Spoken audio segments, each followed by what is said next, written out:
It wasn't long after that we finally reached Renee's home, once again pulling up to that stately manor that always made me feel somewhat insignificant when I saw it. I mean, really, the sheer amount of money that they had to spend on this place. Not just buying it, but completely renovating it as well. More than I'd ever make in a lifetime, at least working any sort of normal job, even a high-paying one. But we exited the car and headed in the front door. And as we walked in, Renee's mother and father were there in the lobby or entrance area, waiting for us. "Well, it's about time you two showed up," Renee's father said, sounding fairly disgruntled. "Well now, young Victor, it's about time that we get some things sorted out. The Inquisitors are already here. They're waiting in a room for your arrival, and this should be interesting. I wonder which one of my enemies sent you. Your bloodline should give me a reasonable clue." Now, that's enough of that," Renee's mother said. "You're really far too suspicious. You do realize that it is possible that he's not trying to trick us." "Possible, yes, but probable? I don't think so. Regardless of what it is, this test should give us valuable information. So, after you, Victor," Renee's father said, stepping to the side and extending his hand towards the hallway. "You'll find them waiting in the last room on the right. You should do the honors of being the first to enter." Sure," I said, starting to make my way down the hallway. As I did, Renee's father, mother, and herself began to follow me. I felt a little like I was walking the Green Mile, to be honest. Or like it was some sort of trap and someone was going to jump out and try to attack me or scare the wits out of me. Regardless, it wasn't a good feeling. But eventually, I came to the last door on the right. It looked just like the other doors. Nothing different about it, except who was inside of it. These supposed werewolf inquisitors that were supposed to read me, and I had no idea what to expect. So common knowledge tells me that I should just be prepared for whatever, and understand that there are going to be things that I, well, just don't understand. So with one last deep breath, I reached out, turned the knob, and entered the room. As I opened the doorway, on the other side I found a quaint room. It looked something like an office, having a desk along with a table and some chairs. And there, standing in the room, was a tall, lanky individual with seemingly graying hair. He seemed to be an older fellow, probably somewhere in his late 40s, early 50s. Or at least that's the way he looked. His wrinkled face was definitely lackluster for any signs of pleasantness or friendly nature. "Well, I assume this is the boy," he said, as Renee and her family entered the room behind me. "Yes, this is him. The one that I was telling you about, who claims to be an egg. Once again, I don't much buy it. But I did my due diligence and called the authorities, of course. That is the law when it comes to people who claim to be eggs." "Oh, well, if that's a lie, we'll be able to sort it very quickly. Our techniques have improved a great deal, and we find ways to verify one's origins. So we'll know whether he was born a werewolf, turned a werewolf, or he was an egg that simply hatched. The answer will be apparent once the tests are complete." "Well, that's new," Renee's father replied. Back when I was a boy, they couldn't do that.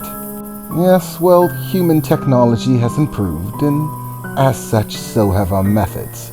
And our collaboration with the magical world has been yielding great benefits as of late.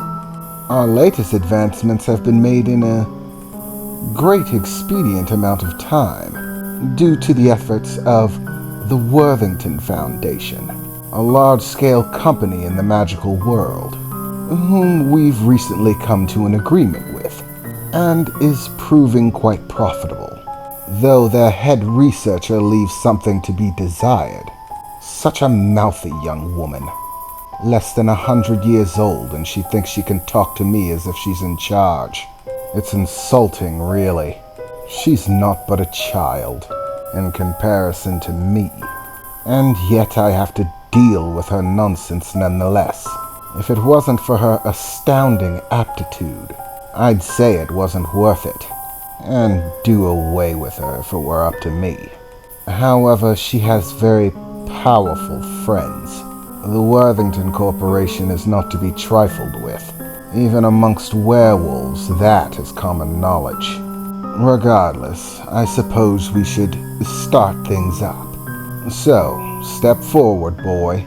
Let's have a look at you, the man said, extending his hand and gesturing me to come forward.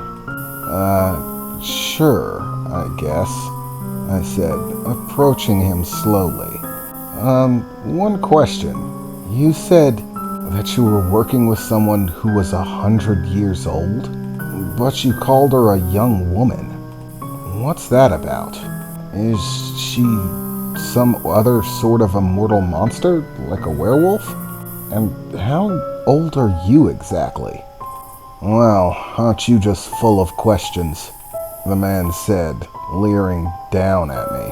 Still that very unpleasant expression on his face, as if this wasn't really worth his time, but he had to do it anyways.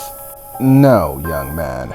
The Worthington Foundation is a group of mages, humans that possess magical abilities. Their corporation has existed for over 100 years now, and produces a wide range of magical products to those who practice magic. The head researcher, Eliza Evergarden. Ugh, what a self-concerned little girl. Believes she knows everything. She's a mage, a magical caster, and yes, she's over 100 years old at this point. Magical casters are not like regular human beings. They are able to use magic to vastly extend their lifetimes. It is not something that comes naturally to them, rather something that they go through great strives to achieve. They are not blessed as we are. But you will learn these things in due time. And just like that, I learned that freaking sorcerers are real, or wizards, or whatever the hell you want to call them. This just keeps getting weirder, I thought to myself as the man looked me over, peering me from side to side. Yes, well, it's clear he is a werewolf, of course. His spiritual form is quite dense. There's no question that he's of a high tier. My spiritual form? I said, unsure of what he was talking about. Well, young man, you at least claim to be an egg, so at worst, pretending that you don't know what I'm talking about, and at best, not actually knowing what I'm talking about, I'll go ahead and explain, regardless of which the answer is. As a werewolf, we are endowed with great measures of spiritual power. This is one of the means by which you can sense and perceive another werewolf. By controlling the flow of our spiritual power, we can enhance our vision. This allows us to see the souls of living things, or even the souls of the dead, should they be wandering about. And werewolves specifically have very unique souls. Our physical bodies are human, of course, but our spiritual bodies are that of our wolven forms, simply condensed down to squeeze within our human frame. But the outline is visible should you possess the ability to gaze upon it. It takes time and effort, but it can be learned by any wolf. Your spiritual energy is quite dense, meaning that you're of a high tier, which is unusual for an egg. Usually they're simply cast-offs, random dalliances with human women that resulted in low-level eggs. Just because we're wolves doesn't mean we still don't crave the same things that any normal man craves. And this often results in, well, trash. Nothing werewolves that came from nothing and will spend their entire lives being nothing. The fact that you're of a higher tier is very fortunate for you. You wouldn't want to spend your life in the werewolf gutter, now would you? The man said, still glaring at me. But one thing was definitely clear. I did not like this guy's outlook.